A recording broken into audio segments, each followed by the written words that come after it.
Richard Dawkins is the undisputed high priest of modern evolution thought. He is also revered by the atheist community since he often goes to great lengths to deny the existence of God, any God, and often he particularly and singularly mocks Christianity and the Creator God of the Bible. This brief film will examine some amazing and revealing statements about evolution and intelligent design, statements made by Dr. Richard Dawkins himself. But more than that, this film will examine Dr. Dawkins' responses once his shocking statements went public on film and were made available, embarrassingly, to the world. Note that in every single example of Dawkins' statements, his claim is that he was duped and fooled. It seems that Dr. Dawkins is a very gullible person, very easy to fool. I wonder if such a gullible person should really be the messiah of modern evolutionary thought. We also wonder if Dawkins is so easily duped and fooled, could it be that he has been duped and fooled by the very theory that he so vehemently espouses to be true?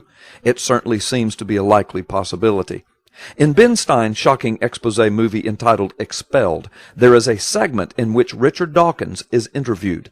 Listen to his answer when Ben Stein asks him how life originated. Well, how did it start? Nobody knows how it got started. We know the kind of event that it must have been. We know the sort of event that must have happened for the origin of life. And what was that? It was the origin of the first self-replicating molecule. Right, and how did that happen? I told you we don't know. So you have no idea how it started? No, nor has anybody. Nor has anyone else. So for all the bloviating and fulminating evolutionists who claim that you know how life originated and that you understand the processes behind it all, and that anyone who dares to question the theory of evolution is ignorant, well, you are wrong. According to Dawkins himself, nobody knows how it got started. And if it is so that nobody knows how it got started, why do you insist that evolution be taught as fact to the exclusion of every other idea, especially intelligent design? In fact, listen to what your own high priest says regarding the possibility of an intelligent designer. What do you think is the possibility that intelligent design might turn out to be the answer to some issues in genetics or in evolution? It could come about in the following way. It could be that at some earlier time, somewhere in the universe, a civilization evolved by probably some kind of Darwinian means to a very, very high level of technology and designed a form of life that they seeded onto perhaps this planet. Now, that is a possibility and an intriguing possibility, and I suppose it's possible that you might find evidence for that if you look at the details of biochemistry, molecular biology. You might find a signature of some sort of designer. Because of the complexity of the chemistry of molecular biology, you might find the signature of some sort of designer. Thank you, Dr. Dawkins. You just said what intelligent design proponents have been saying from the beginning. You object when we say it, yet you get to say it, and it is somehow magically scientific. How hypocritical, how disingenuous. Listen to what Dr. Dawkins says next about that higher intelligence. And that designer could well be a higher intelligence from elsewhere in the universe. Well, but that higher intelligence would itself have had to have come about by some explicable or ultimately explicable process. It couldn't have just jumped into existence spontaneously. That's the point. So the higher intelligence itself couldn't have just jumped into existence spontaneously. That was your point? Wow. Yet as you deny the existence of God with all of your might, you insist that everything we now see before us, over 2 million species of life, and as far as we know, only on our planet, it all started by something jumping into existence spontaneously. This is what evolution theory proposes.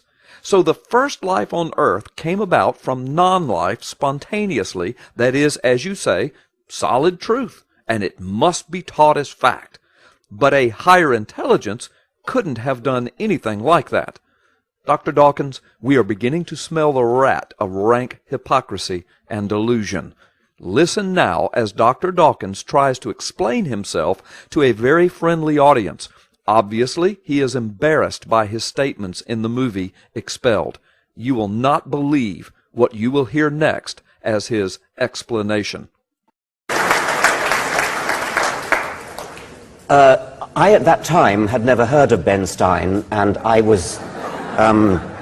had been duped by a man called Mathis into taking part in a film which I thought was a serious exploration of science and religion. That's what I was told. I only much later discovered that it was a creationist front, and that I had been fooled into doing something that I would never normally have done. When I spoke to Ben Stein, I took him seriously. I thought he was, well, until the end of that interview, as you saw. And when he asked me that question, something like, could you ever imagine any kind of intelligent design, I bent over backwards to try to give intelligent design its best shot. Once again, I was bending over backwards, and once again, it was a case of quote mining. The important point is that anything that could have the attributes of an intelligence, including God's, could not just happen. They would have to have come about by a gradual, incremental process.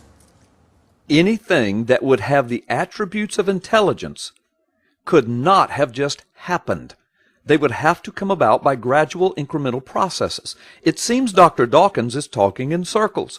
In the beginning, he admits that there could have been an intelligent designer because of the complexity of the chemical and biological processes that we presently see. But that intelligence would have had to have come about through a process of evolution. That doesn't even make sense. It is a clear-cut case of circular reasoning.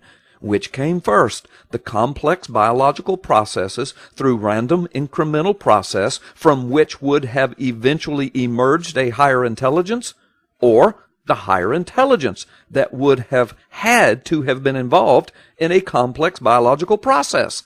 It seems Dr. Dawkins has stepped on his own theory and crushed it under the hypocrisy of his own circular reasoning.